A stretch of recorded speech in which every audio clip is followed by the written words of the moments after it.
É com muita felicidade que eu volto a trazer mais um estudo sobre o Evangelho de Deus para todos aqueles que procuram a verdade.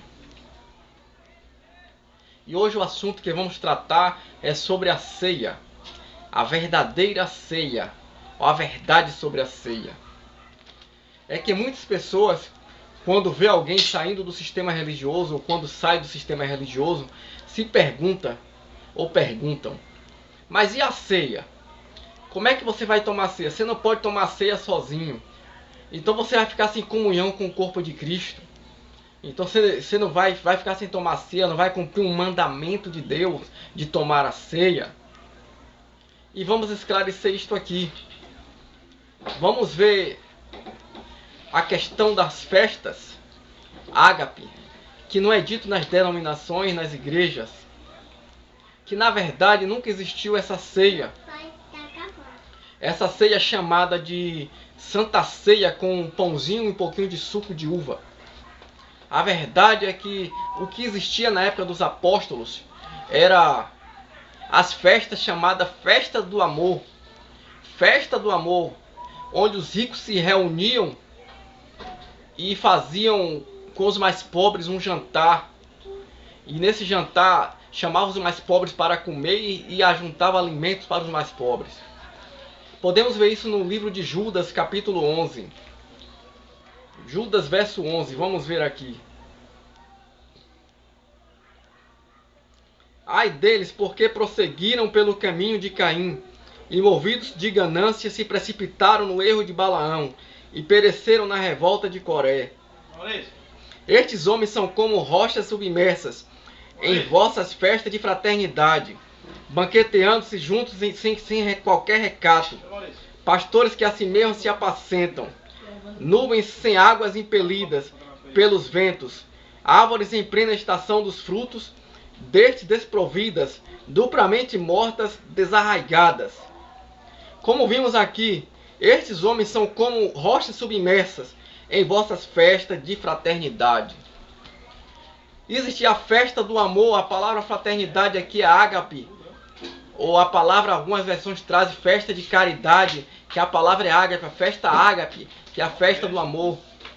As festas em que os discípulos, os cristãos faziam, eles se reuniam para jantar e comer com os mais pobres, os mais ricos com os mais pobres, e assim eles tinham esse costume de fazer isso. E assim eles dividiam o alimento com os mais fracos, financeiramente, com os mais pobres. Vemos também falando sobre essa festa Pedro, 2 Pedro, capítulo 2, versículo 13. Recebendo a injustiça por salário da injustiça que praticam, considerando como prazer a sua luxúria carnal em pleno dia, pois nódoas e deformidades eles se regalam nas suas próprias mistificações, enquanto banqueteiam junto convosco. Enquanto banqueteiam, como diz algumas versões, enquanto comem convosco. Banquetes fala de comida. Banquetes fala de comida. Enquanto comem convosco. 2 Pedro 2,13 diz o seguinte na versão Reina Valera. Eu li a anterior, é atualizada. Diz assim: receberão o galardão de sua injustiça, pois tem por prazer a satisfação do deleite efêmero. Estes são imundícies e manchas, os quais até enquanto comem convosco, recreiam-se em seus erros, em seus enganos. Então vemos o seguinte, que eles comiam nessas festas. Essas festas eram feitas para comer, para dividir o alimento com os mais pobres. Os mais ricos participavam disto, dividindo o alimento com os mais pobres. Não vemos um ritual com um pãozinho e suco de uva. O que acontece é que eles comiam. E essas festas, elas acabaram no terceiro século. Como que acabaram no terceiro século? Foram proibidas no terceiro século essas festas, para dar início à Eucaristia inaugurada por Constantino, pelo imperador Constantino. Deu-se início à Eucaristia, que é a hóstia com o vinho. E sabemos que Lutero deu seguimento a essa mesma prática e por isso está enraigada nas igrejas até hoje. Da hóstia com o pãozinho foi substituída por isso. Retirou-se as festas de fraternidade que era para dividir, compartilhar o alimento com os mais pobres e foi feito um ritual no lugar. Um ritual com o pãozinho e com o suco de uva, o vinho, melhor dizendo. E que já sabemos que isso tem a ver com o mitraísmo, mas que não vamos entrar nesse detalhe aqui hoje. Porque Constantino era pagão e sincretizou a crença cristã, a crença em Cristo com as crenças pagãs dele. Para quem já conhece quem é Mitra, quem foi Mitra, já sabe o que eu estou dizendo, mas não vamos entrar nesse pormenores hoje. Hoje vamos tratar somente pela palavra. E vemos aqui em 1 Coríntios 11, 17.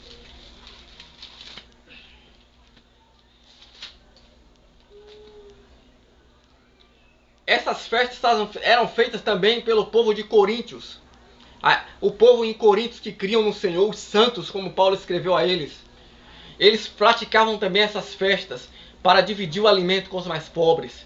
E Paulo está tratando disso aqui em 1 Coríntios 11, 17. Onde ele diz: nisto, porém, que vos prescrevo, não vos louvo, porquanto vos ajuntais não para melhor, e sim para pior. Porque, antes de tudo, estou informado a haver divisões entre vós, quando vos reunis na igreja.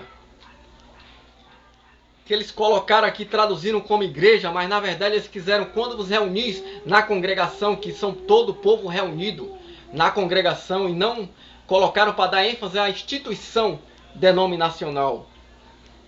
E eu em parte creio, ele disse que cria em umas coisas e em outra não, em parte creio. Porque até mesmo importa que haja partido entre vós, para que também os aprovados se tornem conhecidos em vosso meio. Quando, pois, vos reunis no mesmo lugar, olha aí, como ele disse, vos reunir na igreja, aqui agora no versículo 20, está dizendo, quando, pois, vos reunis no mesmo lugar. Já não é mais igreja, então vemos que ele estava falando de um lugar onde todos estavam reunidos, e quando estão reunidos são chamados o povo de congregação, não templo às paredes. Era chamado de congregação, são chamados de congregação. Como vemos na lei de Moisés, Deus dizia para Moisés, fala à congregação. Ou seja, fala ao povo, não era as paredes, não era os tabernáculos, as paredes do tabernáculo. Quando vos reunis depois no mesmo lugar, não é a ceia do Senhor que comeis. Porque ao comerdes cada um, toma antecipadamente a sua própria ceia. E há quem tenha fome, ao passo que há também quem se embriague. Ou seja, não é a ceia que estão comendo, não é o partilhamento dos alimentos, a ceia que eles estão comendo, ele disse. Não tendes porventura casas onde comer e beber? Ou menosprezais a igreja de Deus e envergonhais os que nada têm?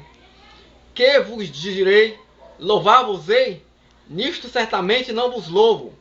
Porque eu recebi do Senhor o que também vos entreguei.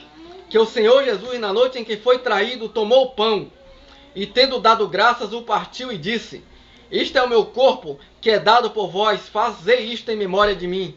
Por semelhante modo, depois de haver ceado, tomou também um cálice, dizendo, este cálice é a nova aliança no meu sangue. Fazei isto todas as vezes que eu beberdes em memória de mim.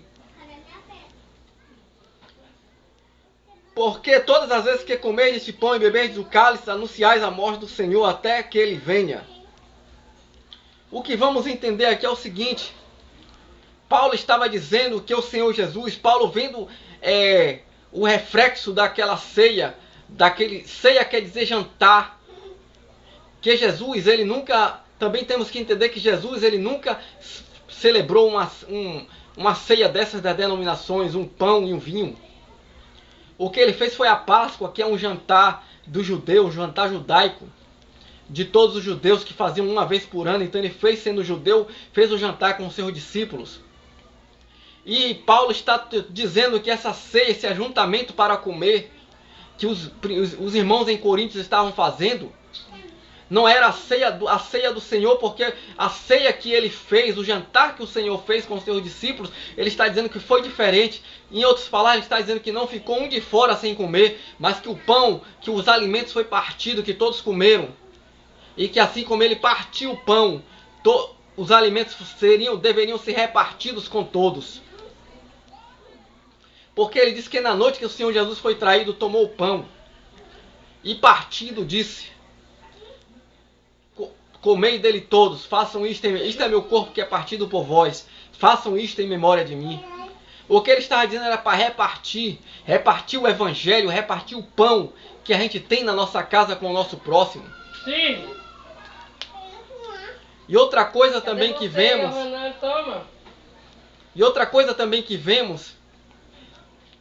é que em livro de Atos tem muitos textos que falam como eles estavam reunidos no partir do pão.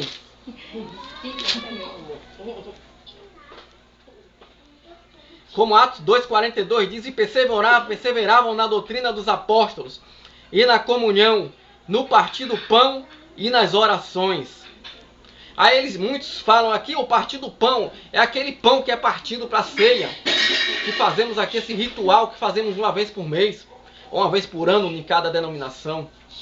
Não, esse partir o pão aqui era partir o alimento, era o alimento que era partido, porque eles tinham o costume, desde a época dos apóstolos, de reunir os mais ricos para partilhar o alimento com os mais fracos. Então faziam um grande jantar e ali partiam o pão com todos, e todos comiam fartamente. A mesma coisa em Coríntios, ele está dizendo que na noite que o Senhor Jesus foi traído, Paulo está dizendo, não foi assim que ele aprendeu do Senhor, que uns comessem e outros ficassem em falta, que foi isso que Paulo está falando, que uns comiam e outros ficavam em falta. E Paulo falou também mais ainda, aqui em 1 Coríntios capítulo 11,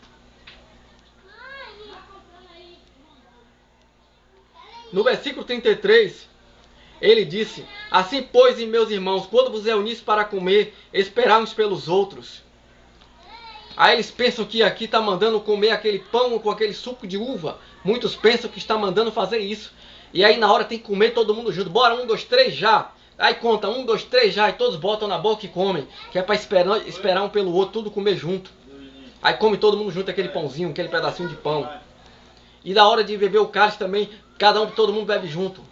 Não, ele está falando para esperar um pelo outro, porque uns chegavam naquele jantar, era um jantar que eles faziam, e comiam na frente dos outros, e os outros ficavam em falta, geralmente os mais pobres ficavam em falta, que chegavam tímidos de chegar até a mesa para comer.